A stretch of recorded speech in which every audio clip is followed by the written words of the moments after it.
చాలా రోజుల తర్వాత మళ్ళీ ఒకసారి మీ ముందుకు రావటం చాలా సంతోషంగా ఉంది.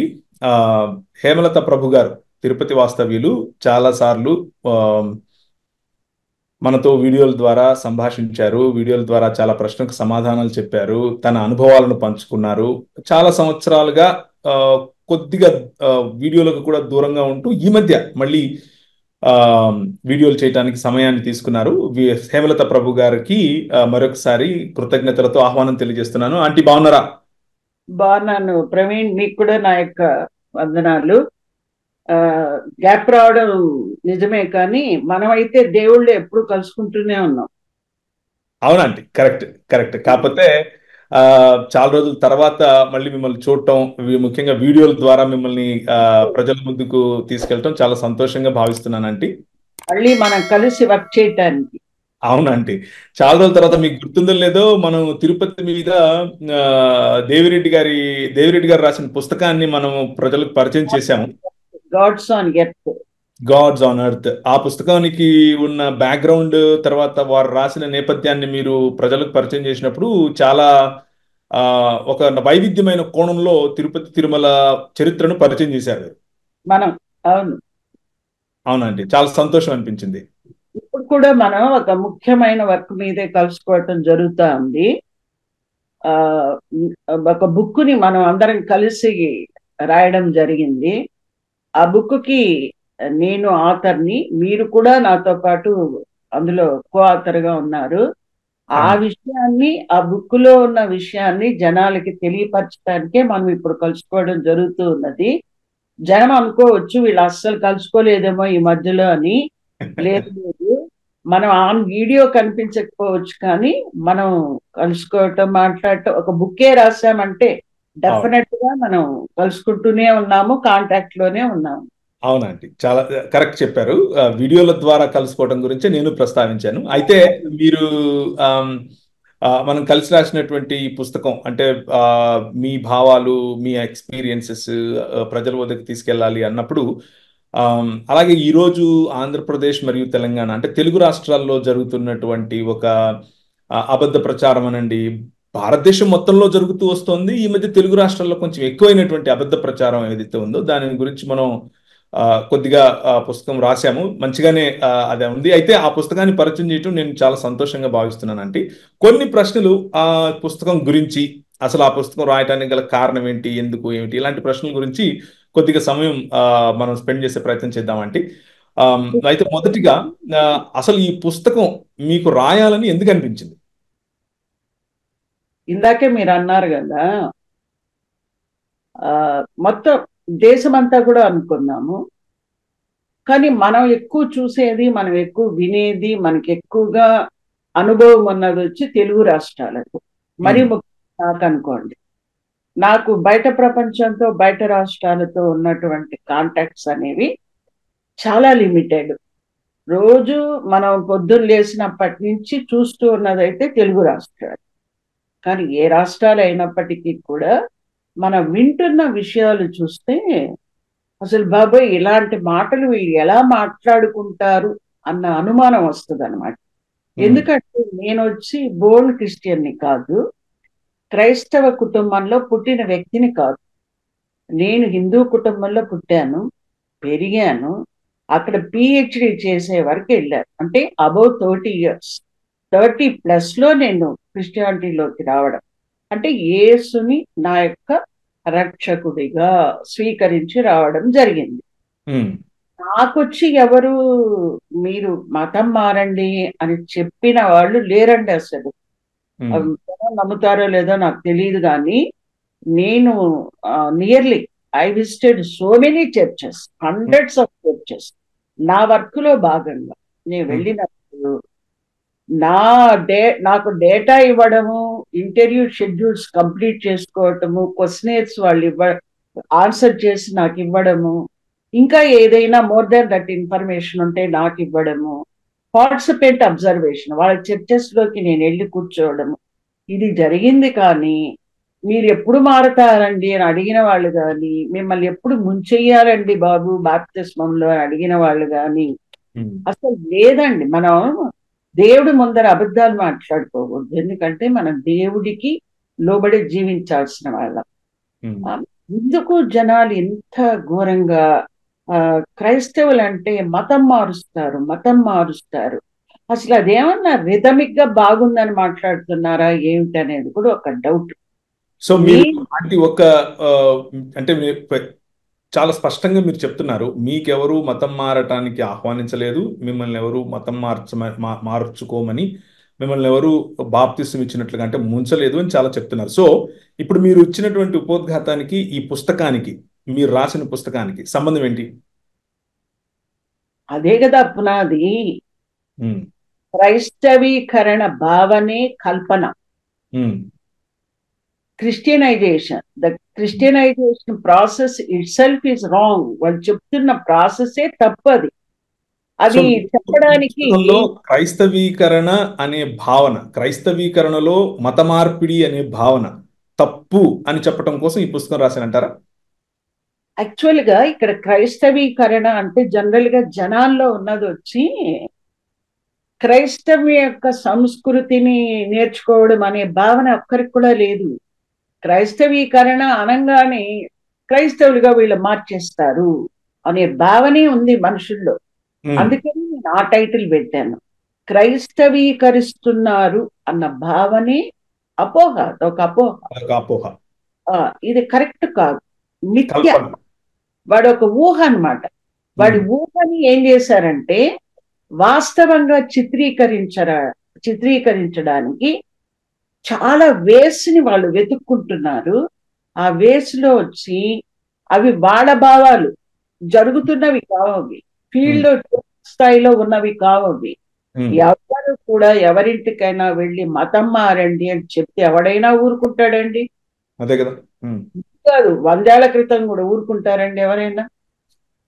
అసలు ఈ మన హిందూ మతంలో, మన భారతీయ హిందూ మతంలో ఉమ్, ఆ, మతము అనేది, ఉమ్, లేదా ఆధ్యాత్మిక భావనలు అనేది, లేదా ఆరాధన స్థాయి అనేది ఎంత తీవ్రతరంగా ఉంటుంది. ఉమ్, దగ్గరికి వెళ్ళేసి నువ్వు చేస్తున్న ఆరాధన సరిగా లేదు, వచ్చేయి అంటే వచ్చేస్తాడండి. అది ఒక పాట పాడి ఒక పాంప్లెట్ ఇచ్చి వచ్చేయి అంటే అసలు అది ఏంటి, అది ఆలోచన ఎందుకొస్తుంది? అలా అది నిజము అని నమ్మడం అనేది ఎలా జరుగుతుంది? ఉమ్, అది నాకు చాలా ఆశ్చర్యం అనిపించి, ఉమ్. లేదు, నేను ఈ మెటీరియల్ అంతా కూడా నా దగ్గర ఉన్నది, నేను క్షేత్ర స్థాయిలో కలెక్ట్ చేసింది, నాకు తెలిసింది, నా వ్యక్తిగత అనుభవం ద్వారా నేను ఏమైతే చూశానో వాటన్నిటిని ప్రజెంట్ చేసే తీరాలి అని పట్టుదలగా కూర్చొని ఆ పుస్తకం రాయడం జరిగింది. Excellent aunty. అయితే ఈ పుస్తకానికి మీరు మెటీరియల్ కలెక్ట్ చేశాను, అది వేరు వేరు అంటే మీ క్షేత్రస్థాయిలో మీరు కలెక్ట్ చేశారు, అలాగే మీ భావనలు కలిపారని అంటున్నారు. మీరు ఇంతకు ముందు రాసినటువంటి పుస్తకం సత్యఝరి కానివ్వండి, అవును, సత్యఝరి అనే పుస్తకం చాలా చాలా మీరు ఎగ్జాస్టివ్ గా రాశారు. ఎగ్జాస్టివ్ గా అంటే చాలా సమాచారం క్రోడీకరించి రాశారు. అలాగే ఇప్పుడు రాసిన పుస్తకం కూడా అంతే స్థాయిలో, అంత ఎక్కువ పేపర్లతో, అంత ఎక్కువ మెటీరియల్తో ఉంటుందా? మీరు ఇప్పుడు ఇప్పుడు రాసినటువంటి ఈ పుస్తకం మెటీరియల్ కలెక్ట్ చేశాను అంటున్నారు కదా, ఎలా కలెక్ట్ చేశారు మీరు?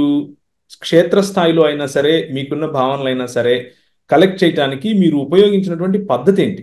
మీరు కూర్చొని ఆలోచించి డెస్క్ ప్రిపరేషన్తో చేశారా, లేకపోతే మెటీరియల్ కలెక్ట్ చేశాను అంటున్నారు కదా, దానికి ఒక సైంటిఫిక్ పద్ధతి ఏమైనా ఉందా? డెఫినెట్లీ. నేను ఇంట్లో కూర్చొని వాట్సాప్లు చూసి ఇంకా అక్కడ ఇక్కడ ఉన్న ఇన్ఫర్మేషన్ చూసేసి వీళ్ళకి ఏదో రాద్దాము అని ఇంట్లో కూర్చొని రాసిన బుక్ కాదు ఇది. సో మీకు కూడా తెలుసు, మీరు కూడా నాతో పాటు కొన్ని మీటింగ్స్ లో పాల్గొన్నారు. మనందరం కూడా జనంలోకి వెళ్ళాం, ప్రజల్లో వెళ్ళి మన భావాలను, క్రైస్తవీకరణ అన్నది ఉందా లేదా, ఇది వాస్తవమా మిథ్య అని మనం కాన్ఫరెన్స్లు పెట్టడం కూడా జరిగింది. రాజమండ్రిలో పెట్టాం, ఇలా చాలా ఊర్లలో పెట్టడం జరిగింది, చాలా మందితో మాట్లాడటం జరిగింది, వాళ్ళకు కూడా కొన్ని క్వశ్చనర్లు ఇవ్వడం, డేటా కలెక్ట్ చేయటం జరిగింది. నాకున్నటువంటి విస్తారమైన నాకున్న పరిచయాన్ని బట్టి వాళ్ళ దగ్గర నుండి కూడా నేను చాలా డేటాని నా బంధువులు కావచ్చు, స్నేహితులు కావచ్చు, నా చుట్టుపక్కల ఉన్న వాళ్ళు కావచ్చు, ఉమ్, వాళ్ళ దగ్గర నుంచి కూడా నేను డేటా తీసుకోవటం జరిగింది. ఉమ్, అలాగే మోర్ దాన్ 150 బుక్స్, నియర్లీ 170, 180 వరకు వస్తాయి.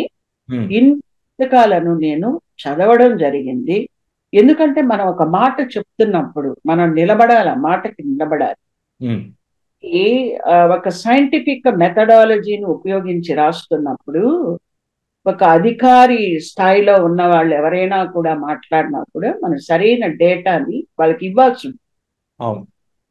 ఇంకొకటి తమాషా ఏంటంటే బేస్లెస్ స్టేట్మెంట్స్ అనడానికి, ఉమ్, క్రైస్తవ్యం జరిగిపోతుంది అని అనడానికి 2.3 మాత్రమే ఉన్నటువంటి క్రైస్తవులు, అది కొన్ని ప్రదేశాల్లో అసలు క్రైస్తవులే ఉండరు, కొన్ని ఉమ్, వీధుల్లో కాలనీల్లో క్రిస్టియన్ అనేవాడే ఉండడు.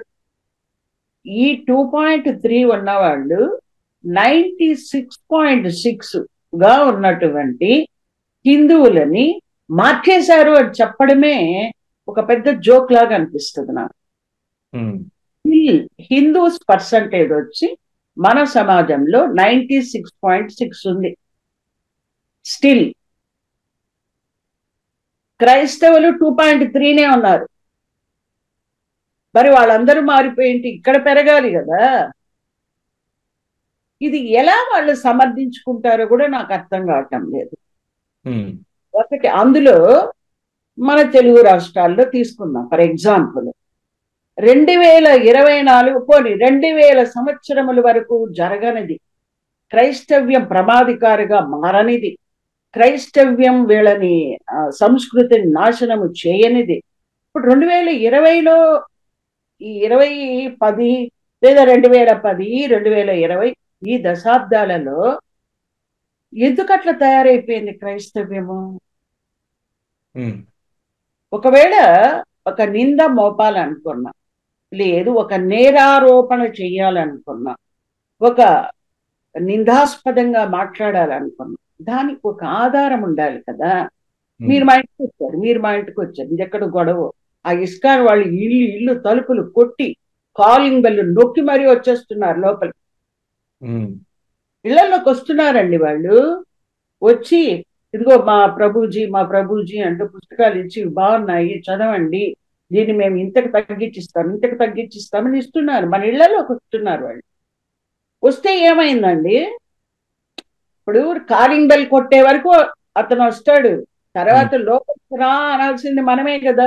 అంతేకాదు. క్రైస్తవులు కాలింగ్ బెల్ వరకు కూడా వెళ్ళరు, వీధి గేట్లో నుంచి పోతూ ఉంటారు. ఎవరైనా అక్కడ నిలబడుకొని పాజిటివ్ గా స్మైల్ చేస్తానో మాట్లాడుతానో పలకరిస్తేనో అప్పుడు వెళ్తారు వాళ్ళ దగ్గరికి. ఎందుకంటే మనం అందరం కూడా అప్పుడో ఇప్పుడో సువార్త ప్రచారం అనేది చేసిన వాళ్ళమే. మనందరం ఎట్లా బిహేవ్ చేస్తాం? ఎవరు ఇంట్లోకి పరిగెత్తుకొని వెళ్తామా? అసలు అది వెళ్ళడం ఎలా జరుగుతుందండి? వీళ్ళు ఎందుకు ఇన్ని అబద్ధాలు మాట్లాడుతున్నారు అన్నది కూడా నాకు అనుమానం. బట్ అవన్నీ ఈ పుస్తకంలో మీరు పొందుపరిచారు. మీ కాకపోతే రాసిన విధానం ఇప్పుడు మనం మాట్లాడుకున్న విధానం లాగా ఉండదు.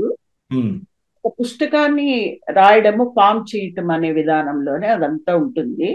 ఆ పుస్తకము ఆంటీ మీరు రాసి ఫామ్ చేసిన తర్వాత పియర్ రివ్యూ అని అంటారు. అంటే మీతో అంటే అదే లెవెల్లో ఉన్నటువంటి, ఎందుకంటే ఇది ఒక థీసిస్ లాగా మీరు రాశారు కాబట్టి, ఇది ఒక సైంటిఫిక్ మెథడాలజీలో ఒక రీసెర్చ్ పేపర్ లాగా రాశారు కాబట్టి, ఎవరికైనా పియర్ రివ్యూకి పంపించారా?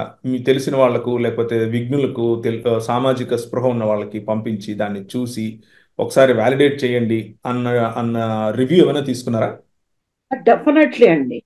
ఇక్కడ కొలీగ్స్ సీనియర్స్ ఉంటారు కదా, సోషల్ సైంటిస్టులు, ఫ్రమ్ సోషియాలజీ కావచ్చు, ఆంథ్రోపాలజీ కావచ్చు, వాళ్ళతో మాట్లాడటం జరిగింది. వాళ్ళు కొన్ని మార్పులు చెప్పారు కానీ దాన్ని మనం స్వీకరించే పరిస్థితుల్లో లేవు.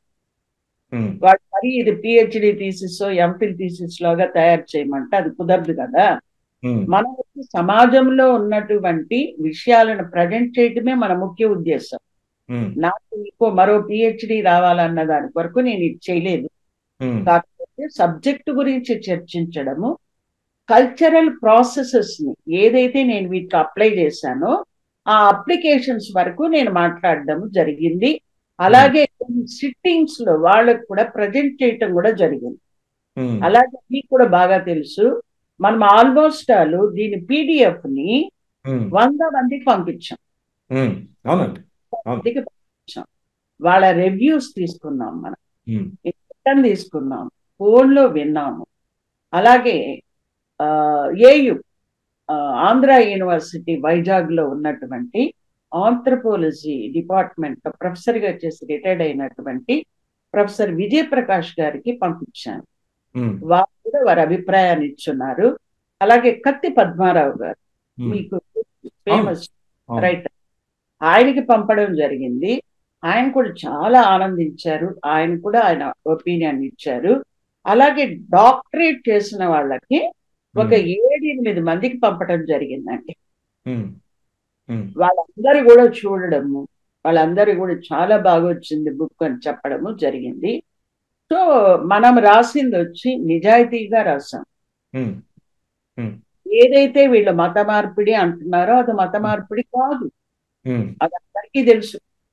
వీధిలోకి వెళ్ళి నేను పాట పాడితే మత ప్రచారం అవుతుంది కానీ మత మార్పిడి ఎట్లా అవుతుంది? రెండు పదాలకి మధ్య చాలా తేడా ఉంది, చాలా తేడా ఉంది. నేను మీతో మాట్లాడుతూ యేసు ప్రభు గురించి చెప్తే అది ఈవెన్ మత ప్రచారం కూడా కాదండి, నా నమ్మకాన్ని నేను మీతో పంచుకుంటున్నాను.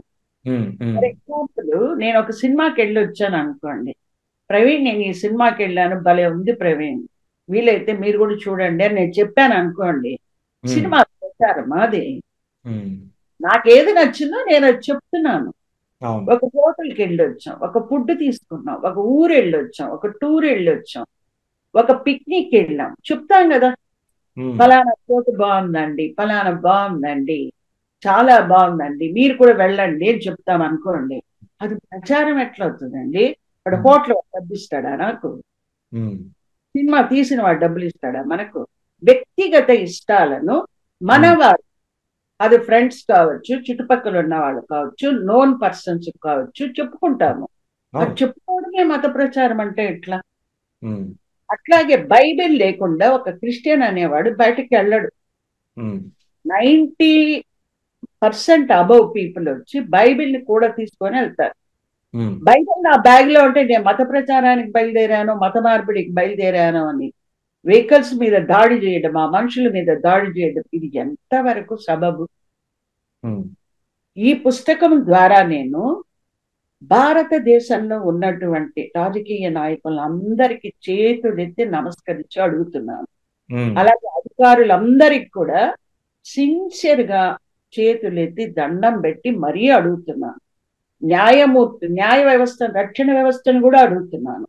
ఇందులో ఏదైనా మత ప్రచారము అని మీరు చెప్పగలిగితే మేమందరం తలలు వంచుకొని పక్కకు వస్తాం. అంటే మతంలో నుంచి వస్తామని కాదు నేను చెప్పడం, నా విశ్వాసం గొప్ప, దాంట్లో వచ్చి నేనెందుకు బయటకు వస్తాను? మా మెథడ్స్ ఏమిటో మేము మార్చుకుంటాం. మీరు రాంగ్ అని ప్రూవ్ చేస్తే. అంటే ఇవేమి మత మార్పిడి కాదు అనేది మీ ఉద్దేశం. చాలా చక్కగా ఉంది. అయితే అంటే ఈ పుస్తకంలో మీరు ప్రస్తావించిన ప్రధానమైన పాయింట్స్ ఏంటివి? ప్రధానంగా ఇప్పుడు మనం ఒక పుస్తకం టైటిల్ పెడతాము, టైటిల్లో మీరు చాలా స్పష్టంగా చెప్తున్నారు, క్రైస్తవీకరణ అనే భావన కల్పితము అని చెప్తున్నారు. ఆ టైటిల్కి తగినట్లుగా మీరు విషయ సూచికలో అంటే కవర్ చేసినటువంటి ప్రధానమైన పాయింట్స్ ఏంటి? అంటే ఈ పుస్తకాన్ని ఎంటైర్ బుక్ ని అదర్వైజ్ కలెక్టెడ్ డేటా 5 పార్ట్స్ కింద డివైడెడ్. అంటే ఒక్కొక్కళ్ళకి ఒక్కొక్క పార్ట్ లో ఇష్టం ఉంటుంది. బుక్ తీసుకోగానే ఇమ్మీడియట్ గా ఈ ఇన్ఫర్మేషన్ ఎక్కడుంది అని చూస్తారనుకోండి, అది వెంటనే దొరకాలి. మనం రాసిన బుక్కులో 58 చాప్టర్లు ఉన్నాయి. 58 చాప్టర్లు 5 పార్ట్స్ గా మనము డివైడ్ చేసి ఉన్నాం అన్నమాట. ఫస్ట్ పార్ట్ వచ్చి చరిత్రలో ప్రయాణం. అంటే మత మార్పిడి జరగడం లేదు అంటే దానికి సాక్ష్యం ఇవ్వాల్సింది, దాన్ని స్థిరపరచాల్సింది చరిత్రే. కాబట్టి చరిత్రలో ఆది కాలము నుండి ఈనాటి వరకు, అంటే జనపదముల కాలం నుంచి ఇప్పటి వరకు మనము యొక్క స్థితిగతులు ఎలా ఉన్నాయి, ఈవెన్ బ్రిటిషర్స్ పాలన వరకు తీసుకొని మనం రాయడం జరిగింది. అందులో సెకండ్ పార్ట్ వచ్చి హైందవీకరణ ఏ లెవెల్ కి జరుగుతా ఉందని ప్రజెంట్ చేయటానికి ఆ చాప్టర్ లో మనము వి ట్రైడ్. థర్డ్ వచ్చి అసలు క్రైస్తవ్యం మీద జరుగుతున్న దాడులు ఎలాంటివి, వాటికి ఆధారం ఉందా లేదా అంటే నిర్హేతుకమైన దాడులు ఏ లెవెల్ కి జరుగుతా ఉందో థర్డ్ పార్ట్ లో మనం ప్రజెంట్ చేసాం. దాని పుస్తకాలను కూడా కేస్ స్టడీ కింద తీసుకొని మనం రాయడం జరిగింది. అట్లాగే ఫోర్త్ పార్ట్ లో మనం డైరెక్ట్ గా సమాజాన్ని ప్రశ్నిస్తున్నాం. ఎక్కడ ఉన్నది క్రైస్తవీకరణ బూచి చూపించండ్రా బాబు అని అడుగుతున్నాం. ఏది క్రైస్తవీకరణో ఇప్పుడు వాళ్ళు చెప్పాల్సిన అవసరం వచ్చింది. మా ఇంటికి వచ్చారు, మా పక్కింటికి వచ్చారు, మేము ప్రసాదం ఇస్తే తీసుకోలేదు, నువ్వు ప్రసాదం ఇస్తే నేను తీసుకోకపోవటం అనేది నా తలనొప్పి నీ తలనొప్పి. అది మత మార్పిడి ఎలాగవుతుందండి? అంతే కదా, అది మత మార్పిడి ఎలా అవుతుంది? మన ఇద్దరి మనోభావాలు లేదా మన ఇద్దరి మత నైష్టికత మత ప్రచారం ఎట్లయింది, మత మార్పిడి ఎలాగైంది? చివరి పార్ట్ వచ్చి అది ఆంథ్రపోలజిస్ట్ అయిన ఒక సోషల్ సైంటిస్ట్ మాత్రమే రాయగలిగిన చాప్టర్. సంస్కృతి పరివర్తనను క్రైస్తవీకరణ అనవచ్చా? ఇప్పుడు మీరు నేను పక్కింట్లో ఉన్నామండి, మీరు ఒక మతం నేను ఒక మతం అనుకోండి, మీ ఇన్ఫ్లుయెన్స్ అంతో ఇంతో నా మీద వస్తుంది. కొన్నేళ్లు మన ఇద్దరం కలిసి పక్కపక్కన ఉన్నప్పుడు తప్పకుండా. అలాగే నా ఇన్ఫ్లుయెన్స్ మీ ఇంట్లో వాళ్ళ మీద మీ మీద కూడా ఉంటుంది. మత ప్రచారము కాదు, ఇది మత మార్పిడి కాదు, సమాజంలో ప్రజల మధ్య జరిగే సహజీవనానికి ఇది ఒక గుర్తు. దీన్ని అకల్చరేషన్ అంటాం. అంతేగాని మతాలు మార్చారు, ఆ పక్కింటా మారిపోయింది, ఎదురింటా మారిపోయింది, ఆ తాత వెళ్ళిపోతున్నాడు, ఇది ఎక్కడ కూడా అండి. నేను ఏసీటీసీలో హైదరాబాద్ లో అశోక్ నగర్ లో ఉన్నటువంటి అపోస్తలిక్ క్రిస్టియన్ థియలాజికల్ కాలేజీలో బీసీఎస్ చేశాను నేను. అది చేసేటప్పుడు బోనాలు పండగ జరిగేదండి ఆ పక్కలో. అప్పుడు అక్కడికి కొంతమంది హిందువులు వచ్చి వీళ్ళని ఇన్వైట్ చేసేవాళ్ళు, కాలేజ్ చదివే పిల్లల్ని. ఆ తర్వాత పిల్లలంటే చిన్న పిల్లలు కాదండి, పెద్దవాళ్ళే, స్టాఫ్ ని పిలిస్తే వీళ్ళు కెమెరాలు వేసుకొని వెళ్ళేవాళ్ళు అండి అందరు బోనాలు. అప్పుడు మనం ఏం చెయ్యాలి, అడ్డం వెళ్ళి మా వాళ్ళే మతం మార్చొద్దు అని మనం చెప్పాలి. అలా చెప్పచ్చా? అదే కదా, వాళ్ళు ఇన్వైట్ చేశారు, వీళ్ళు వెళ్తున్నారు, వీళ్ళకి ఇష్టమైతే అక్కడ తిని వస్తారు, ఇష్టం లేకపోతే చూసి వస్తారు. అలాగే మనం క్రిస్మస్ వచ్చింది రండి అని మనం పిలుస్తాము, ఇష్టమైతే వస్తారు, కష్టమైతే మానేస్తారు. దీస్ ఆర్ ఆల్ సమాజంలో జరిగేటువంటి అత్యంత సహజమైన విషయాలు కదా. దీని మత ప్రచారము, మత మార్పిడి అంటే ఏమిటి వీళ్ళ ఉద్దేశం? క్రైస్తవులు ఇంట్లో వచ్చి బయట రావద్దనే? ఏదైనా బయటే రావద్దు, మీరు మాలోకి రావద్దు అని చెప్పడమా? దీన్ని చట్టాలు ఒప్పుకుంటాయా? రాజ్యాంగం అంగీకరిస్తుందా? ఎలైట్ పీపుల్ ఒప్పుకుంటారా? ఐ మీన్ మేధావులు ఒప్పుకుంటారా? ఇంత అన్యాయమైనటువంటి నిలతీత, మనుషుల్ని నిలదీయడం అనేది ఏ రకంగా సమాజం అనేది సహించగలదు? దీన్ని అడగాల్సిన స్థితి ఎవరిది? ఆలోచన ఎవరికి వచ్చిందో వాళ్ళే అడగాలి. ఆలోచన రాని వాడు ఎలా అడుగుతాడు? ఆలోచన మీకు నాకు వచ్చింది కాబట్టి మనం ఈరోజు కూర్చొని మాట్లాడు. మరి అంటే మీరు ఇంతవరకు చెప్తున్నటువంటి సమాచారం ఆ పుస్తకంలో ఉంది అనేది అర్థమవుతుంది. అయితే మొత్తం సమాచారం ఎలాగో చెప్పటం వల్ల ఉపయోగం ఉండదు, పుస్తకం చదవాలి కదా. కానీ మొదటి భాగం చరిత్రలో ప్రయాణం అన్నారు. మొదటి భాగంలో మీరు కవర్ చేసిన మెయిన్ పాయింట్స్ ఏంటివి? చరిత్ర అని అంటే ఎక్కడి నుంచి మీరు జానపదుల నుంచి అని అన్నారు, జనపదుల నుంచి మొదలుపెట్టినటువంటి చరిత్రలో కొన్ని స్నిప్పెట్స్ కొంచెం ఇంట్రెస్టింగ్ గా ప్రజలకు అంటే ఇది చదివితే బాగుంటుంది అనే విధంగా తప్పకుండా మీరు రాసింది చాలా బాగుంది. దానికి అవసరం ఏంటి, ఏమైనా సమాచారం ఇవ్వగలరా? అంటే ఇక్కడ నేను జనాలకి వినే వాళ్ళకి కన్ఫ్యూజన్ లేకుండా ఉండడానికి ఒక మాట చెప్పదలుచుకున్నాను. ఇప్పుడు ప్రవీణ్ నేను మాట్లాడుతూ ఉన్నప్పుడు ప్రవీణ్ వచ్చి మీరు మీరు అని నన్ను బుక్ గురించి అడుగుతున్నది ఎందుకంటే ఇంకా క్వశ్చన్ చేస్తున్నప్పుడు మీరు అని అడగాలి కాబట్టి అడుగుతున్నారు. బట్ ఈ బుక్ లో ఏమున్నది ప్రవీణ్కి తెలుసు, ఎందుకంటే కరెక్ట్. అతను కాబట్టి కరెక్ట్. క్వశ్చన్ చేసే విధానం వరకు మాత్రమే మీరు మీరు అంటున్నారు. అవును. మళ్ళీ వాళ్ళు వచ్చి ఇదేంటి కో ఆథర్ అన్నారు, మళ్ళీ మీరు మీరు అని ప్రవీణ్ గారు అంటున్నారు అని ఎవరు కన్ఫ్యూజ్ అవ్వద్దు. ఇంకొక కో ఆథర్ కూడా మాతో పాటు ఉన్నారు, మేమిద్దరమే కాదు. అతను మేడి రవీంద్ర. అతను ఈ రోజు కలవలేదు, ఇంకొకసారి అతను కూడా మాతో కూడా కలిసి ఈ ప్రోగ్రామ్ ఇంకా ఉన్న 4వ పార్ట్ కూడా ఆ రోజు చేయడం జరుగుతుంది.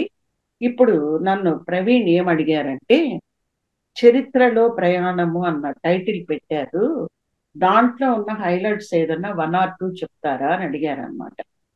ఇది మత స్థితిగతులు అనేది, హైందవ మతం అనేది జనరల్ గా ఒక ఆది అనేది లేదు, అంటే ఒక ఆరంభము ఒక ప్రారంభం అనేది లేదు. కాబట్టి హిందూ మతాన్ని అర్థం చేసుకోవాలి అంటే, బుక్ చదివే వాళ్ళు కూడా అర్థం చేసుకోవాలి అంటే డెఫినెట్ గా చరిత్ర తెలుసుకుంటేనే హిందూ మతం గురించి అర్థమవుతుంది. చరిత్ర తెలుసుకుంటే హిందూ మతం గురించి ఎప్పటికీ అర్థమవుతుంది. ఋగ్వేద కాలం నుంచి ఈనాటి వరకు ప్రజెంట్ డే వరకు మనం తీసుకొని చూసినప్పుడు హిందూ మత స్వరూపం అనేది ఏ విధంగా మారుతూ వచ్చింది, ఈ రోజు మనం చూస్తూ ఉన్నటువంటి ఆధునిక హిందూ మత స్వరూపం అనేది ఒకనాడు ఉన్నటువంటి వైదిక మత స్వరూపము ఒకటేనా అన్నది పాఠకుడికి ముందు తెలియాలి. తెలిసినప్పుడే ఈ క్రైస్తవీకరణ అనేది ఎక్కడెక్కడ దూరింది, అసలు దూరిందా లేదా, దాని ప్రభావం ఉందా లేదా అనేది పాఠకుడికి అర్థం అవ్వాలి అంటే చరిత్ర తెలియదు. దానికి నేను కొంచెం ఈస్థెటిక్ సెన్స్ లో చరిత్రలో ప్రయాణము అని పెట్టాను. లేదంటే తెలుసుకో చరిత్ర అని పెట్టచ్చు, తెలుసా చరిత్ర అని పెట్టచ్చు. అట్లా కాకుండా కొంచెం అందంగా పెట్టడం కొరకు చరిత్రలో ప్రయాణము అని పెట్టాం. నిజంగా ఈ చాప్టర్ అనేది చాలా బాగుంటుంది. ఏదో డ్రైగా హిస్టరీ అంటే అబ్బా సో డ్రై సబ్జెక్టు అని ఎవరు అనుకోవద్దు. ఎందుకంటే ఓన్లీ మత స్థితిగతులను మాత్రమే రాయడం జరిగింది.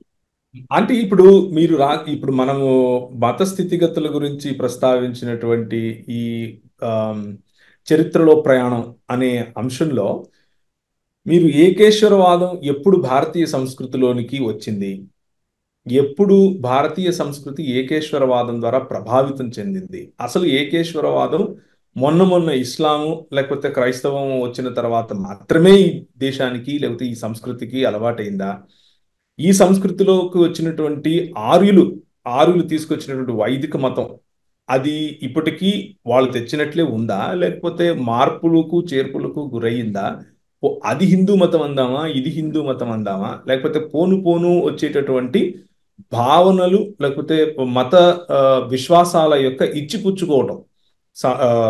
ఆంథ్రపోలాజికల్ గా మీరు చాలా సైంటిఫిక్ గా రాశారు కాబట్టి ఈ ఐడియాస్ అనేవి ఎక్స్చేంజ్ అవుతూ ఉంటాయి. అలా వచ్చేటటువంటి మార్పులను కూడా హైందవం అనొచ్చా? ఈ కోణంలో రాశానంటారా? అంటే ఇప్పుడు నేనేం చెప్తే అదే కదా నా విషయము.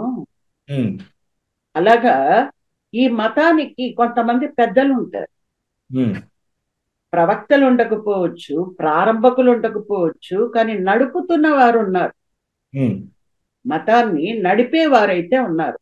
అది నడపడం ఏంటి, ఇది సరైన వర్డ్ కాదు అని ఎవరైనా అంటే దానికి ఒక ఎగ్జాంపుల్ చెప్తా. మొన్న వినాయక చవితి వచ్చింది, ఎవరు వచ్చి ఎల్లుండి వినాయక చవితి ఎల్లుండి వినాయక చవితి ఎల్లుండి వినాయక చవితి ఎవ్వరు చెప్పరు. ఇయర్ బిఫోరే మన క్యాలెండర్ తో పాటు అది వచ్చేస్తుంది. అది ఎలా వస్తుంది, పంచాంగ కర్తలు ఉంటారు, వాళ్ళు తిథులు నక్షత్రాలు అన్ని నిర్ణయించి పండగలు కూడా వాళ్ళు నిర్ణయించేస్తారు. అంటే సమాజంలో జరుగుతున్నటువంటి పండగలు అంటే మతానికి సంబంధించినటువంటి పండుగలు పబ్బాలు ఎప్పుడెప్పుడు ఏవేవి జరపాలి అని నిర్ణయించే వాళ్ళు ఒక వర్గం ప్రజలు ఉన్నారు. తప్పు కాదు, ఉండాలి కూడా. ఎందుకంటే ఒక మతం అనేది ముందుకెళ్ళాలి అంటే దాన్ని నడిపే వాళ్ళు కనిపిస్తూనో కనిపించకుండానో ఉండాలి. కాబట్టి ఇక్కడ ఉన్న ఆశ్చర్యకరమైన విషయం ఏంటంటే ఈ పంచాంగకర్తలు లేదా మతాన్ని వెనక నుంచి నడిపేవాళ్ళు గుళ్ళో ఉండే పూజారులు ఒకరు కాదు. గుడిలో ఉండే పూజారుల బాధ్యతలు వేరు, వాళ్ళ యొక్క అంటే వృత్తి బాధ్యత వేరుగా ఉంటది. వీళ్ళు వేరుగుంటారు. హిందూ మతంలో మనకు కనిపించనివి చాలా ఉంటాయి, కనిపించేవి కొన్నే ఉంటాయి. అలాగే మీరు ఏకేశ్వరవాదం అన్నారు, వెళ్ళాం. ఏకేశ్వరవాదం దగ్గరికి వెళితే వైదిక మతం బలంగా ఉన్న రోజుల్లో యజ్ఞయాగాదులు చాలా పెద్ద స్థాయిలో చేస్తున్న రోజుల్లో కూడా రాజులు, సంపన్న గృహస్థులు అందరూ యజ్ఞాలు చేస్తూ ఉండిన రోజుల్లో కూడా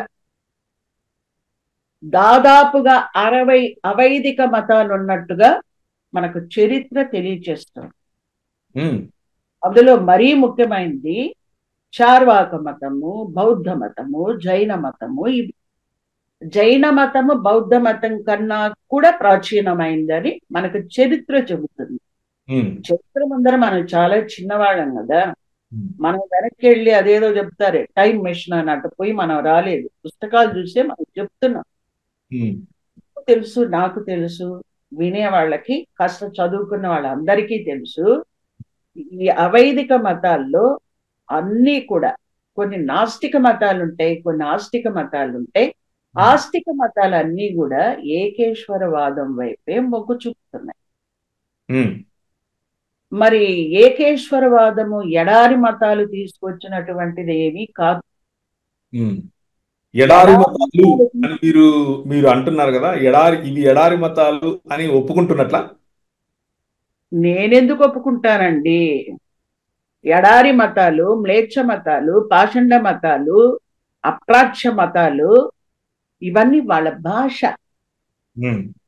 మన భారతీయ హిందూ మతంలో ఉన్నటువంటి కొంతమంది వ్యక్తులు వాడేటువంటి భాష అది. మరి ఆ భాషలో చెప్తేనే కదా వాళ్ళకి అర్థమవుతుంది.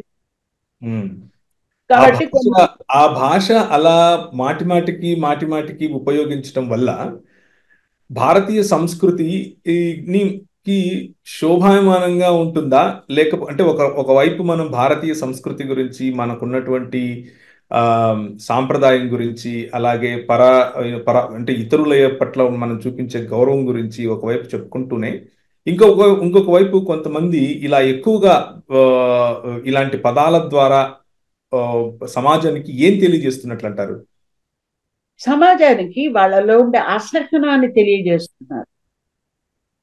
వాళ్ళల్లో ఉండేటువంటి ద్వేషాన్ని, విద్వేషాలను ఆ రకంగా కక్కుతున్నారు. మనం ఎందుకు వాటిని ప్రస్తావించవలసి వస్తుందంటే మనం ఒక ప్రత్యేక సందర్భంలో ఇక్కడ కూర్చున్నాం. ఆ ప్రత్యేక సందర్భం ఏంటంటే వాటిని అన్నిటినీ ఖండించేటువంటి సందర్భం ఇది.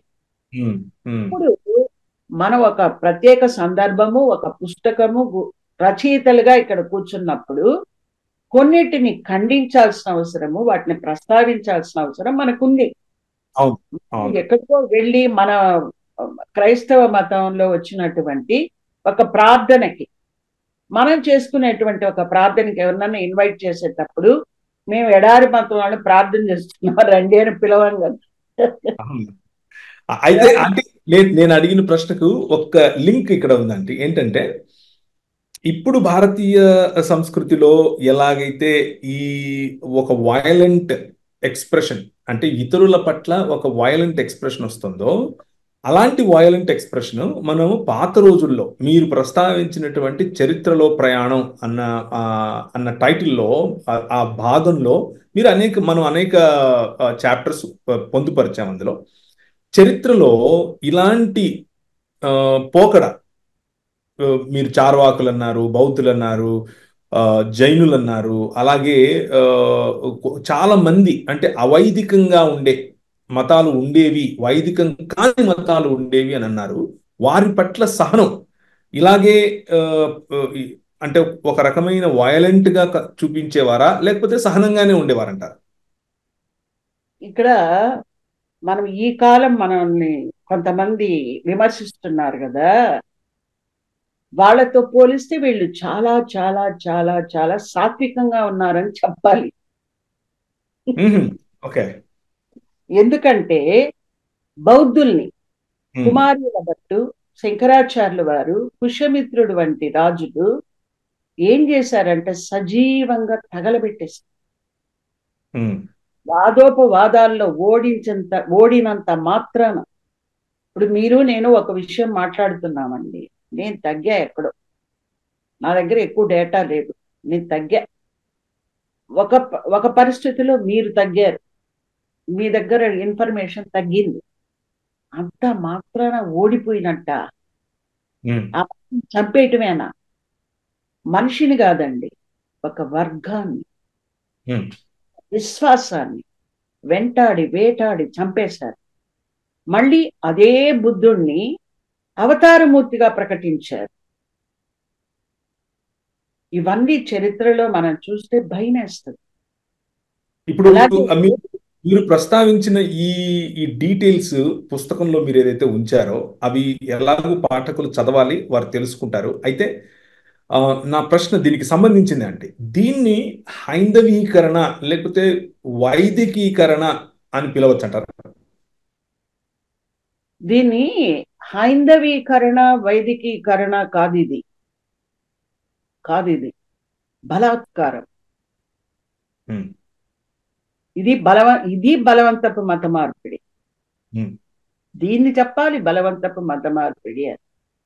ఉమ్, ఎందుకంటే మనం ఋగ్వేదంలో చూస్తే యజ్ఞ యాగాదులు చేయని వారు యాగ విరోధులు, యజ్ఞమునకు నిరోధము కలిగించిన వారు, ఓ ఇంద్ర, వీరందరూ మాకు విరోధులు, శత్రువులు, ఇదిగో చంపేయి, వాడి గోవులు తీసుకొచ్చి నాకు ఇచ్చేయి, వాడి ధనం తీసుకొచ్చి నాకు ఇచ్చేయి, వాడి పురములన్నింటినీ కూల్చివేయి, నేనిచ్చే సోమమును నువ్వు తాగుము, మేమిచ్చే అన్న నివేదన తీసుకునుము అని ఉంటదన్నమాట.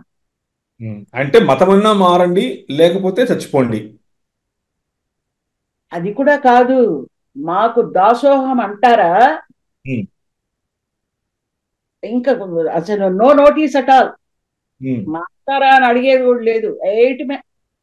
ఎందుకంటే అంటే దీనికి మరి ఎగ్జాంపుల్ చెప్తాను, ఒక్క నిమిషం. చెప్పండి, దీనికి చెప్పండి. ఎగ్జాంపుల్ చెప్తాను. తపస్సు చేస్తున్న శంభూకుడి దగ్గరికి వెళ్ళి నీ వర్ణమేమి అని అడిగితే, అయ్యా నేను అబద్ధము చెప్పువాడను కాదు, నా వర్ణము శూద్రవర్ణం అండి అన్నాడు.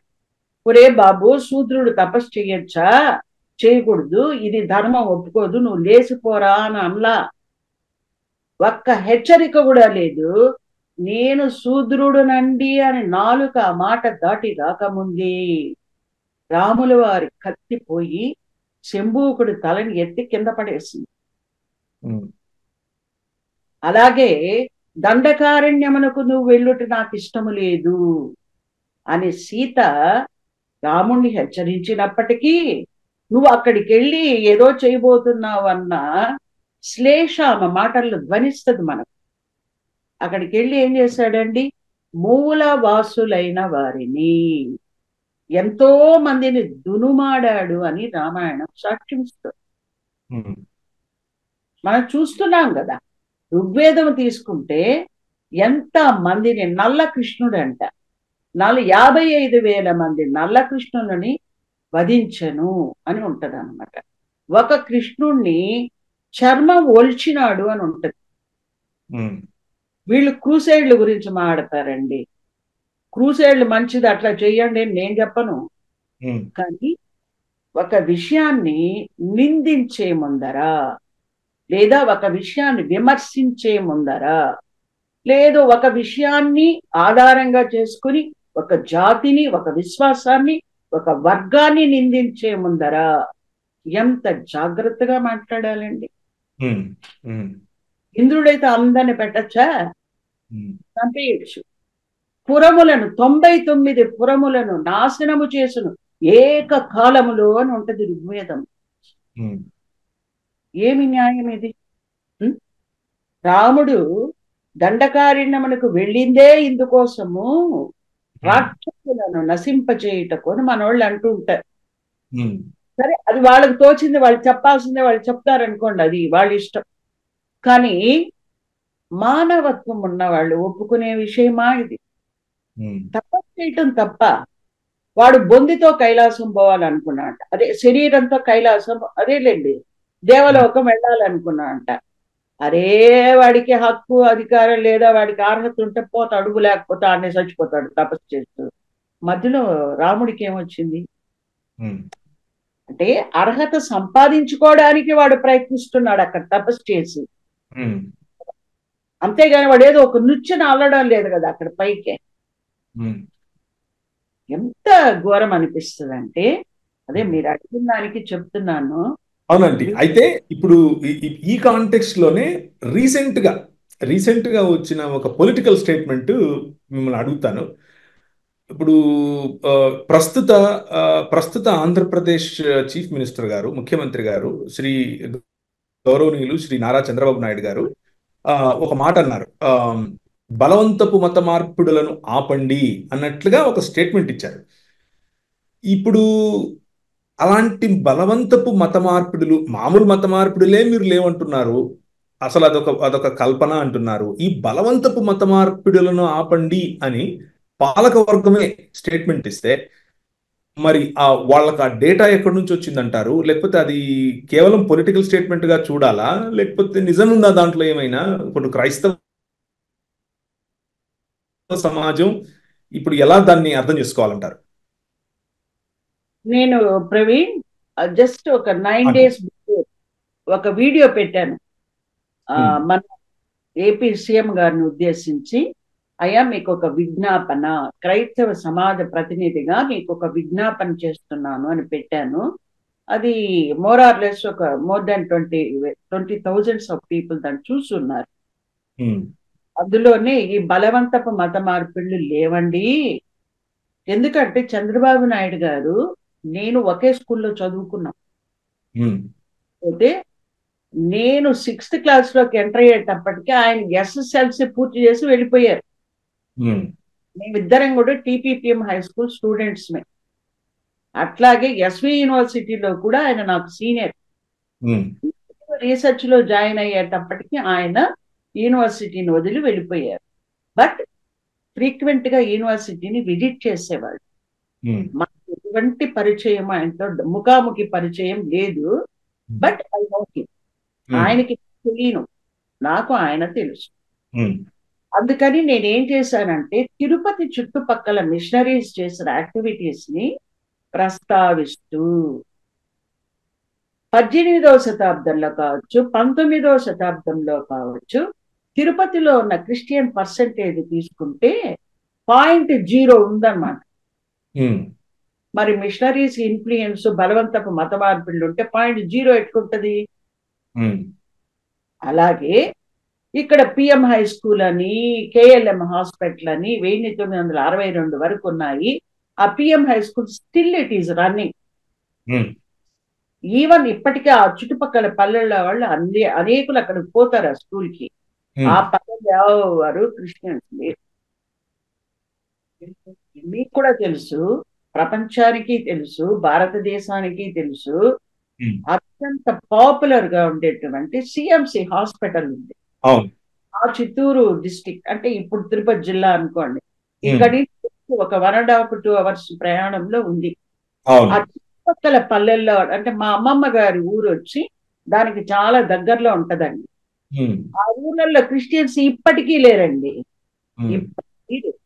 ఉమ్, మరి బలవంతపు మత మార్పిళ్ళు అంటే ఎవరో ఎవరో వచ్చి అక్కడ ఇది జరిగిపోతోంది సార్, ఇక్కడ ఇది జరిగిపోతోంది సార్, వాళ్ళ కాలంలో ఇలా జరిగింది సార్, వీళ్ళ పీరియడ్ ఇలా జరిగింది సార్, జనాలన్నీ అసంతృప్తితో ఉన్నారు సార్, ఇలాంటివి ఎవరో చెప్పినప్పుడు ఉమ్, అది సహజం కదండి.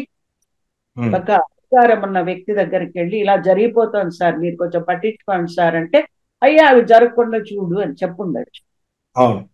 నేను అదే అడిగాను. ఉమ్, అంటే ఆ విజ్ఞాపనలో చెప్పానన్నమాట. బలవంతపు మత మార్పులు జరగకుండా ఆపండి, చూసుకోండి అని మీరు అన్నారు అంటే ఉందని మీరు నమ్ముతున్నారు అని మేము భావించవలసి వస్తుంది. ఉమ్, బాధపడుతున్నాము కూడా అని ఉమ్, చెప్పడం జరిగింది. ఉమ్, ఉమ్, ఉమ్, ఇది ప్రస్తుతం ఉన్నటువంటి విషయము. ఈ ఉమ్, ప్రస్తుతం ఉన్న గాలికి, ఉమ్, ప్రస్తుతం ఉన్న మాటలకి అనేక మంది నిప్పు పోస్తున్నారు. నీరు చేర్చాలి. ఉమ్, మంటలు ఎక్కడైనా వస్తున్నాయంటే నీరు పొయ్యాలి. కానీ ఉమ్, మన వాళ్ళు ఎలా ఉన్నారంటే ఇప్పుడు ఆ మంటల్లో ఇంకాస్త పెట్రోల్ పోసేవాళ్ళుగా మన వాళ్ళు ఉన్నారు. ఉమ్, అందుకే సమాజం అంతా కూడా ఈ రకంగా తయారవుతుంది. ఉమ్, అబద్ధాలతో, కల్పనలతో నిండిపోతూ ఉంది, మండిపోతూ ఉంది అని కూడా చెప్పచ్చు. ఉమ్, ఉమ్, ఉమ్. ఆ, అలాగే అంటే thank you very much aunty. అయితే పుస్తకము ఆ, చాలా చక్కగా బయటికి రావాలని, పుస్తకం చాలా మందికి ఉపయోగపడాలని, అలాగే పుస్తకంలో ఉన్నటువంటి కొన్ని అధ్యాయాలను మొత్తం చదివి వినిపించలేకపోయినా కానీ కనీసం కొద్దిగా ఉపోద్ఘాత రూపంలో ఈ అధ్యాయంలో ఈ విషయం మనం చాలా సూటిగా రాయడం జరిగింది చూడండి అన్నట్లుగా మనం ఇంకొన్ని ఎపిసోడ్స్ మనం ప్లాన్ చేశాము. ముందు ముందు ముందు వాటి గురించి మనం చేస్తాం. అయితే ఈరోజు కేవలం ఆ, క్రైస్తవీకరణ అనే భావనే ఒక కల్పన అన్న పుస్తకాన్ని ఆ, ఈ వీడియో ద్వారా ప్రజలకు పరిచయం చేయటం నేను చాలా సంతోషంగా భావిస్తున్నానండి. అలాగే సమయం కేటాయించి మీరు ఈ పుస్తకం గురించి, అలాగే మొదటి పార్ట్ అంటే చరిత్ర గురించి, చరిత్రలో ప్రయాణం అన్నటువంటి భాగం గురించి మీరు కొద్దిగా వివరించారు. ఇంకొన్ని చరిత్రలో ప్రయాణంతోనే మొదలు పెడుతూ నెక్స్ట్ పార్ట్ అంటే సెకండ్ పార్ట్కు రెండో వీడియోలో చేసే ప్రయత్నం చేద్దామండి.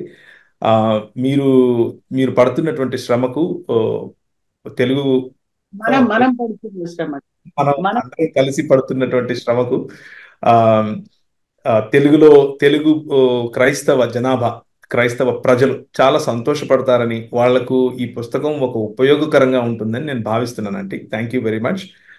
చివరిగా ఈ పుస్తకం గురించి అసలు ఎక్కడ దొరుకుతుంది, ఎలా మనం దీన్ని ప్రజల్లోకి తీసుకెళ్తున్నాం అన్న అన్న విషయాలు ఆ, నేను నేను చెబుతాను. ప్రజల ముందుకు నేను అది ఇప్పుడు నేను అనౌన్స్ చేస్తాను. కానీ చివరిగా ఈ పుస్తకంలో ఉన్నటువంటి అంశాల గురించి మీరు ఇంకేదైనా చెప్పాలని అనుకుంటే చెప్పండి ఆంటీ. అంటే ఆ చరిత్రలో ప్రయాణము అని చెప్పాం కాబట్టి కొన్ని విషయాలని పాఠకులు దృష్టిలో ఉంచుకొని వాటి మీద ఎక్కువ ఫోకస్ చేస్తే మంచి ఇన్ఫర్మేషన్ అనేది వాళ్ళకు దొరుకుతుంది అనమాట. ఉమ్, అంటే కొంతమంది ఉంటారు కదా మనలాంటి వాళ్ళు, వాళ్ళకి మంచి ఇన్ఫర్మేషన్ ఫోకస్డ్ గా కావాలి అని కోరుకునేటువంటి పాఠక వర్గం అనేది ఒకటి ఉంటుంది. ఉమ్, బుక్ని యాజ్ గా చదివే వాళ్ళు ఉంటారు, మరింత మంచి ఇన్ఫర్మేషన్ దొరుకుతుందా అని చదివే వాళ్ళు ఉంటారన్నమాట. ఉమ్, దీంట్లో చరిత్రలో మౌర్య గుప్తుల కాలాలు అనేది చాలా ఇంపార్టెంట్ పీరియడ్. ఇవి ఉమ్, వైదిక మతము హిందూ మతంగా ట్రాన్సిషన్ పీరియడ్ అంటాం మనం. అంటే ఆ అక్కడి నుంచి వైదిక మతంలో నుంచి హిందూ మతంలోకి జరిగినటువంటి ఒక రూపాంతరాన్ని మౌర్య గుప్త పీరియడ్లో చరిత్రను తెలుసుకుంటే మనకు అర్థమవుతుంది. ఈ ఉమ్, రామాయణం భారతం అనేది మౌర్యుల కాలంలోనే రాయబడింది అనేది తెలుస్తుంది. అట్లాగే మొట్టమొదటి దేవాలయం ఉమ్, గుప్తుల పీరియడ్ లో కట్టబడినట్టుగా నాకు తెలుస్తుంది. ఉమ్, గుహ్యాలయాలు అంటాం. అంటే ఉమ్, కంఫర్టబుల్ గా ఉన్న గుహలను తీసుకొని ఆలయాలుగా మలుచుకోవటము. ఉమ్, అది ఇక్కడ ఆ తిరుపతికి ఉమ్, దగ్గరలో ఒక క్రీస్తు పూర్వం గుడి అనుకుంటారు. సారీ కాదు, బీసీలో కూడా కాదండి, 6వ శతాబ్దంలో గుహ్యాలయము అనేది ఉమ్, శివుడు ఉమ్, నిర్మించినటువంటి ఒక ఆలయం కూడా అక్కడికి తిరుపతిలో దగ్గరగా ఉంది. అంటే ఇవన్నీ ఎందుకు చెప్తున్నానంటే చరిత్ర అనేది ఎక్కడిదో కాదు, ఎవరిదో కాదు, మన చరిత్ర మనం చదువుకుంటున్నాం. ఉమ్, మనమే మన యొక్క చరిత్ర చదువుకుంటేనే మన సంస్కృతి తెలుస్తుంది. ఉమ్, అన్నట్టు ఎడారి పాషండం ఇవన్నీ పిచ్చి మాటలు, ఎవరైనా మాట్లాడచ్చు. మా పనాం కూడా మాట్లాడుతుంది. ఉమ్, బూతులు తిట్టమ్మా అంటే ఆమె ఇంకా మంచి బూతులు తిడుతుంది. సో దానివల్ల లాభం లేదు కదా. మనం అందరం కూడా మన సమాజానికి నిర్దేశకులుగా ఉండాలి, మార్గ నిర్దేశకులుగా ఉండాలి, కానీ సమాజానికి వినాశకులుగా మనం ఉండకూడదు. సమాజం అనేది ముందుకెళ్ళాలి. అలాగే ఆధునిక చైతన్య ఉద్యమాలు అనేవి భారతదేశంలో అనేక చోటు చేసుకున్నాయి. అందులో మరీ ముఖ్యంగా అందరూ మాట్లాడుకునేవి రెండు ఉన్నాయి. ఆర్య సమాజం ఒకటి, బ్రహ్మ సమాజం ఒకటి. ఈ రెండు కూడా రెండు కోణాలకి బాధ్యత వహిస్తాయన్నమాట. అదేంటంటే రాజా రామ్మోహన్ రాయ్ గారు స్థాపించినటువంటి బ్రహ్మ సమాజము హిందూ మతములో ఉన్నటువంటి లోపాలను సరిదిద్దడానికి వచ్చింది. దాన్ని ప్రార్థనా సమాజము ఫాలో అయ్యింది. అలాగే ఆర్య సమాజం ఏం చేసిందంటే హిందూ మతాన్ని యాజ్ ఇట్ ఈజ్ గా పునరుద్ధరించాలని ప్రయత్నించింది. దివ్యజ్ఞాన సమాజం కూడా యాజ్ ఇట్ ఈజ్ గా హిందూ మతాన్ని అంగీకరించింది. కాకపోతే ఇన్ని కోణాలలో వచ్చిన ఈ సంస్కరణ ఉద్యమాలు విగ్రహారాధనని, కుల వ్యవస్థని, కుల వివక్షతని మాత్రం రెండు రకాల ఉద్యమాలు కూడా తిరస్కరించాయి. అంటే ఎంత బలంగా ఉండాలి. ఇప్పుడు ఆర్య సమాజ స్థాపకుడు దయానంద సరస్వతిని హిందూ మతం ఎంతో గౌరవిస్తుంది కదా, రాజా రామ్మోహన్ రాయ్ని కూడా గౌరవిస్తుంది కదా. రాజా రామ్మోహన్ రాయ్ని తెలియని వాళ్ళు ఎవరు? ఈవెన్ సత్యదాస్కి వెళ్ళి మనం అడిగినా కూడా సతీ యాక్ట్ అనగానే వాడు వెంటనే రాజా రామ్మోహన్ రాయ్ అని అరుస్తాడు. అలాగే చైల్డ్ మ్యారేజెస్ కావచ్చు, అలాగే ఇంకా చాలా ఉన్నాయండి సంస్కరణ ఉద్యమాలు చేపట్టింది. మరి ఈ సంస్కరణ ఉద్యమాలకి మీరు మాట్లాడేదానికి ఏమిటి సంబంధం అని జనం అనొచ్చు. ఏమిటి సంబంధం అంటే 1833లో వచ్చినటువంటి ఒక చట్టం ప్రకారము మిషనరీలు భారతదేశంలోకి రానివ్వబడ్డారు. వచ్చిన వాడే విలియం కేరీ. విలియం కేరీ భారతదేశంలో ఉన్నటువంటి కొన్ని సాంప్రదాయాలని, ఆచారాలను గమనించి ఇవి ఇంత ఘోరంగా ఉన్నాయి అనే విషయాన్ని తెలుసుకొని ప్రజల ఆచారాల్లో తగులుకొని చాలా ఇబ్బందులు పడుతున్నారు, చాలా కష్టాలు పడుతున్నారు. సతీ యాక్ట్ అంటే తమాషా కాదు కదండి. చనిపోయినతో పాటు ఆవిడని కట్టేసి మరీ కాల్చి, ఇలాంటి అమానుష్యమైనటువంటి ఆచారాలను చూసి అతను ఎంతగానో ఆలోచించి తను ఇన్వాల్వ్ అవ్వాల. రామ్మోహన్ రాయ్ లాంటి ఎడ్యుకేటెడ్ యూత్ ని సెలెక్ట్ చేసి వారి ద్వారా సమాజాన్ని ఎడ్యుకేట్ చేసి సమాజానికి అవగాహన కలిగేటట్టు చేసి ఒక ఉద్యమాన్ని తీసుకొచ్చారనమాట. నేడు క్రైస్తవులు కూడా ఇదే చెయ్యాలి. మనం దేని చూసినా అక్కడికి వెళ్ళిపోయి అరవడం కాదు మనం చేయాల్సింది. దాన్ని ఏ విధంగా ఎదుర్కోవాలి అనేది జనంలోకి ఒక చైతన్యం వచ్చేటట్టు చెయ్యాలి. ఇప్పుడు క్రైస్తవ అబద్ధం అబద్ధం అబద్ధం అంటే నేను కూడా మీటింగ్లు పెట్టి చెప్పుకుంటూ పోవచ్చు. అది ఉద్దేశం అది కాదు. మన ఉద్దేశం ఏదైతే ఉందో దాని ద్వారా 10 మందిని మనం చైతన్యపరచాలి. ఆ 10 మంది 100 మంది అవ్వాలి, 100 మంది 1000 మంది అవ్వాలి.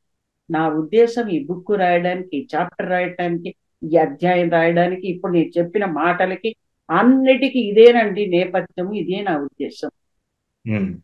సో ఈ పుస్తకం ఇంకొక 4 వీడియోస్ ఉన్నాయి. ఆ 4 వీడియోస్ వచ్చిన తర్వాత మీ అందరికీ PDF రూపంలో, అలాగే అమెజాన్లో కిండిల్ అని అంటాం కదా, ఆ కిండిల్ రూపంలో మీ ముందుకు వస్తుంది. చాలా సరసమైన ధరలో, చాలా తక్కువ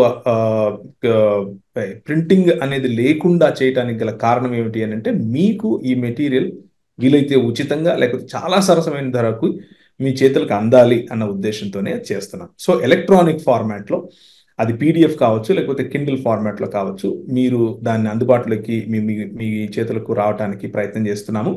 ఈ 4 వీడియోలు అయిపోయిన వెంటనే మీరు చూస్తూనే ఉండండి. ఈ వీడియో తర్వాత ఇంకొక వీడియో లోపల ఉన్నటువంటి, అంటే పుస్తకం లోపల ఉన్నటువంటి అంశాలను ప్రస్తావిస్తూ చేసేటటువంటి వీడియోస్ ఇంకొక 4 ఉన్నాయి. అవి అయిపోయిన తర్వాత మీకు ఒక లింక్ ఇస్తాము. ఆ లింక్ ద్వారా మీరు ఈ పుస్తకాన్ని కొనుక్కోవచ్చు, డౌన్లోడ్ చేసుకోవచ్చు, చదువుకోవచ్చు. దీనికంటూ ఒక ప్రత్యేకమైన పోర్టల్ కూడా ఏర్పాటు చేసే ప్రయత్నం చేస్తున్నాము. ఆ పోర్టల్ గనక మీరు దాంట్లోనే ఆన్లైన్ చదువుకోవచ్చు. చదివి దానికి ఒకవేళ ప్రశ్నలు ఏమైనా ఉంటే అక్కడే కామెంట్ రాసేటట్లుగా కూడా ఒక పోర్టల్ అనేది క్రియేట్ చేస్తున్నాము. ఈ పుస్తకమే కాదు, ఈ పుస్తకంతో పాటు డాక్టర్ హేమలత ప్రభు గారు రాసినటువంటి సత్యఝరి లాంటి పుస్తకాలు కూడా మొత్తం కాకపోయినా అందులో కొన్ని ఆర్టికల్స్ రూపంలో ఆ అంశాలను పెట్టే ప్రయత్నం చేస్తున్నాం. కాబట్టి ప్రార్థించండి, సహాయం చేయండి, మీ ప్రార్థనలో జ్ఞాపకం ఉంచుకొని ఒకవేళ మీలో ఎవరైనా ఈ పుస్తకానికి సంబంధించినటువంటి అంశాలను వాడుకోవాలి అంటే కూడా ఈమెయిల్ రూపంలో మీరు ఫోన్ రూపంలో లేకపోతే ఈమెయిల్ రూపంలో డాక్టర్ హేమలత ప్రభు గారిని కానీ నన్ను కానీ సంప్రదించి దానికి సంబంధించినటువంటి పర్మిషన్స్ తీసుకోవచ్చు, మీరు వాటిని వాడుకోవచ్చు. సో మళ్ళీ ఇంకొక వీడియోతో మీ ముందుకు వస్తాను. ఈ పుస్తకంకు సంబంధించినటువంటి డీటెయిల్స్ ఇంకొక 4 పార్ట్స్ ఉన్నాయి కాబట్టి వాటితో మీ ముందుకు వస్తాం. అంతవరకు సెలవు. Thank you very much.